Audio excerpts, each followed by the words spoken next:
સહજાનંદ સ્વામી મહારાજની જય. વચનામૃત નંબર 135, ગઢડા મધ્ય પ્રકરણ, second Vachanamrut. Shriji Maharaj begins by giving this disclaimer that જેને આત્યંતિક કલ્યાણ પામવો હોય તેને એમ વિચાર કરવો છે. This Vachnamrut is applicable to those who really desire Atyantik Kalyan, the highest form of liberation, absolute liberation. If we want to completely get out of this cycle of birth and death, if we really want to reunite with God, if we want to go back to the form that we were created by God, if we want to go back to the abode of God, then there will need to be a lot of filtration and cleansing. He explains in this Vachnamrut with a very beautiful example of a well. A well in which there is a stream of water flowing in. The water in the well in this example is extremely pure, and the stream flowing into the well is toxic or dirty. Now, if we want to prevent the well water to become dirty, after realizing that there is a stream of dirty water coming into it, what will we do? જેમ કૂવામાં પાણીની સેજ આવતી હોય પછી તેને ગોદડાના ગાભા ભરીને બંધ કરે ત્યારે તે કૂવો ગળાય, તેમ બાહ્ય ઇન્દ્રિયોને નિયમમાં રાખવે કરીને બાહ્ય વિષયનો અંતઃકરણમાં પ્રવેશ ન થાય. He is comparing this well with the Atma, the Vishayas, the Antahakaran. He says if you want to filter this well, then first of all you have to stop that stream of water from getting into the well. Use some obstruction such that that stream of water cannot enter inside, so that at least there will be lesser impurities that are getting accumulated in the well. The lesser the impurities, the easier it is to clean. In analogy, what do we have to do?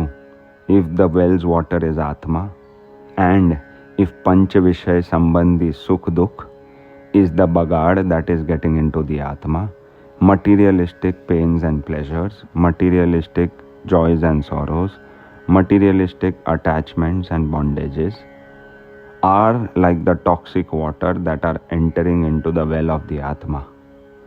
ગોદડાના ગાભા ભરીને તેને બંધ કરવા. We have to stop this toxicity from entering our Shuddha Atma. Then what we will be left with is a lot of clean water with a little bit of dirt that has gotten accumulated before we stop the stream. How do we clean this? With chlorination or some other scientific technique in which we can retain pure water, filter it out, and only remove the toxic dirt from it. What is this process in spirituality? He says it is Atmana Sukh no Vichar. He elaborates that જેમ કૂવો જડે કરીને પૂર્ણ ભરાણો હોય ત્યારે જે બહારથી પોતામાં શેરીઓ આવતી હોય તેને પોતાનું પાણી ઠેલી રાખી છે, પણ માહિલી કોરે તે શેરીના પાણીનો પ્રવેશ કરવા જ દે નહીં, અને જો ઉલેચાઈને ઠાલો થાય તો શેરીનું પાણી બહારથી માહી આવી જાય. If the well is fulfilled, is fully filled to the brim, then the stream of water will try coming in, but because there is no space inside, it will go out. There will be minimal seepage of dirt into clean water. If the water is full, the stream cannot enter. There will be reverse energy flow of the stream.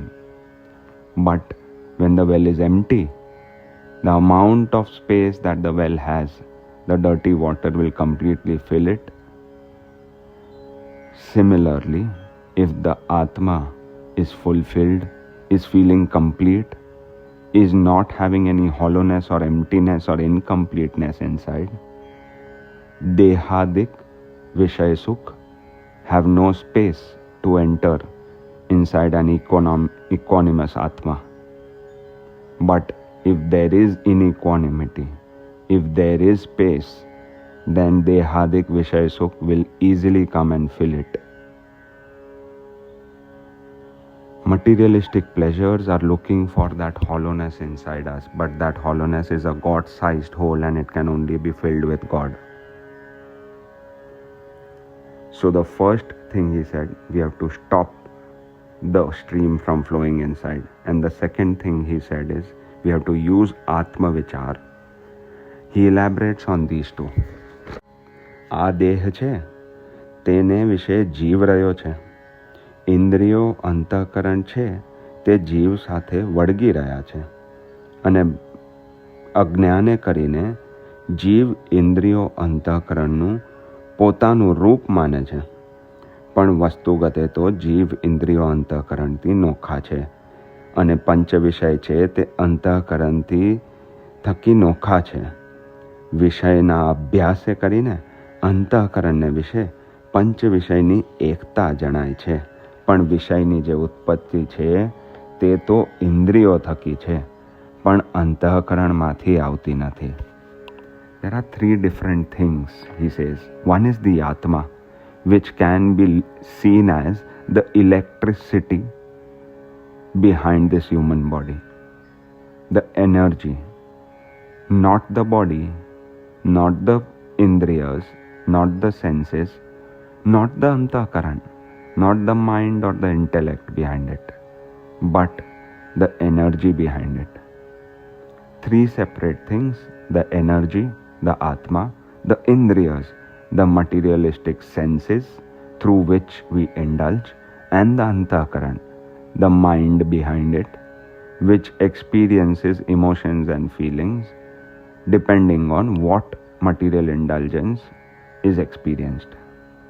These three are separate entities, but because of them working together for ages, they have gotten confused in their identities and all are feeling like one to us as a human experience. But he says, where do materialistic things seep into the Atma from? Not from the mind, but from the indriyas, from the senses. વિષયના અભ્યાસે કરીને અંતઃકરણને વિશે પંચ વિષયની એકતા જણાય છે. Because the senses have indulged innumerable times with materialistic experiences, the antahkaran now is contaminated with that toxicity. The man, the buddhi, the chit, the ahankar, all have gotten contaminated. Everything was gifted to us by God only and only to seek God, to do bhakti, to do satsang, to live in an experience of the Paramatma. We had and we are experiencing Atyantik Sukh each time we do satsang, each time we do bhakti. But because we had shortcuts, because we had lower hanging fruits, because we could easily seek pleasure from materialistic things, they gave us instant gratification, they gave us short-term highs, kicks. Because of that, we started indulging in indriyas. ઇન્દ્રિય થકી વિષયની ઉત્પત્તિ થાય છે. જેમ તડકો હોય તે ત્વચાએ કરીને એક્સપિરિયન્સ થાય. We feel the heat through our skin. ગુમડું થયું હોય તો he says એના પર ઔષધ લગાવે કરીને સમાસ થાય, પણ ઔષધની વાતો કરીને સમાસ ન થાય. શુદ્ધા પિપાસા લાગી હોય, ભૂખ તરસ, hunger and thirst can only be quenched when there is some medicine applied on it. Merely talking about medicines won't cure it. What he is saying is, just talking about spirituality won't help us. Just talking about Atyantik Sukh won't help us. Just talking about detachment with deha and indriyas won't help us. Just talking about shuddhikaran of the antahkaran won't help us. The aushad that we need, the medicine that we need, is constant atma vichar. હું આ દેહ નથી, હું તો આત્મા છું. હું આ અંતઃકરણ નથી, હું તો આત્મા છું. The mind is not me, the body is not me. Who am I? I am the soul. Whatever ups and downs, dualities are happening to whom? The deha and the antahkaran, not me. So the medicine is constant reminder that I am the Atma. If I am playing the role of Hanuman in Ramayana, do I become Hanuman? Or after the play I remember that I am Maulik? This short span on earth, this short human life, is a role play in which I am playing Maulik. But in fact, in reality, in truth, I am the soul that is not Maulik. Maulik is just a role play. Just like Hanuman is just a role play. When we sleep in the night, we get dreams. Do we think about these dreams all the time?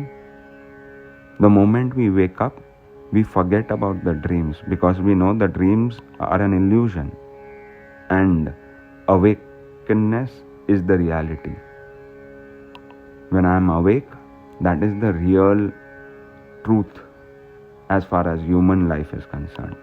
As far as the spiritual life is concerned, this human life, whether I am asleep or whether I am awake, sthul, shukshma and karan sharir, all are illusions. What is the truth? The truth is only and only the Atma.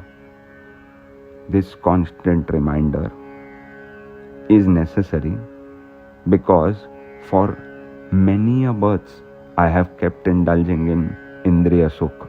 Even if this janam I stop the stream of indriya indulgences to enter into my antahkaran, જન્મો જન્મનો વિષયનો બગાડ છે, પૂર્વ જન્મોના સંસ્કાર છે, તે અંતઃકરણને વિશે પેસી ગયા છે. The mind, the chit, the buddhi, the ahankar are all contaminated not just in this birth, but many a births. So I have to cleanse the toxic water that has already seeped into my antahkaran. I have to stop new material indulgences, new toxicity to enter into the antahkaran. Both of this need aushad, need medicine. The medicine is atma vichar. Atma sukhe karine purna rehu. I have to remain fulfilled and complete with atma sukh. Whatever I seek, I will get from God. Whatever I desire, God is already showering on me. And now that we have realized that this is toxicity, we cannot say this and continue to indulge in indriyas, continue to indulge in materialistic pleasures. We cannot keep wanting both spiritual pleasures and material pleasures. If we want spiritual eternal happiness, material pleasures have to stop. We can't have both. We have to stop indriyas from more toxicity. And how is that possible? Through niyam. Indriya antahkaranne niyam rupi panjarama rakhva. We have to control the indriyas and antahkaran by making them follow all the niyams of the Shastra, all the vachans of the Guru, and only when we are going to follow all the niyams, all the guidelines, all the mentoring that these Gurus, these Satpurush, God has given us in the Shastras, in the Vachnamrut, in the Satsangs. Only then will indriyas be tamed. Once indriyas are tamed, antahkaran will not get contaminated anymore. We will not be agnani anymore. Agnane karine jeev antahkaran ane indriyathi potane roop nahi mane. We will realize that I am the identity behind this entity of body and mind. And once this realization comes, atma sukhe karine mahili kore purna rehvo. We should remain complete fulfilled. અને બહાર પંચ ઇન્દ્રિય દ્વારે વિષયનો માર્ગ બંધ રાખવો. We must have zero dependency on materialistic indulgences for our peace, equanimity and happiness. If we seek love, it should be from God. If we seek happiness, from God. If we seek peace, from God. Which means I have to withdraw giving power to any indriya and antakaran vishayas to make me unhappy. I have to build extreme immunity to whatever is happening outside to have the power to disturb me inside. I am undisturbable. I am totally immune to the dualities of life. I am completely immersed in God. That should be the perspective with which we live. And if we have this, then we will never be vulnerable anymore. And we will feel Atyantik Moksha, liberation. Sahajanand Swami Maharajani Jai.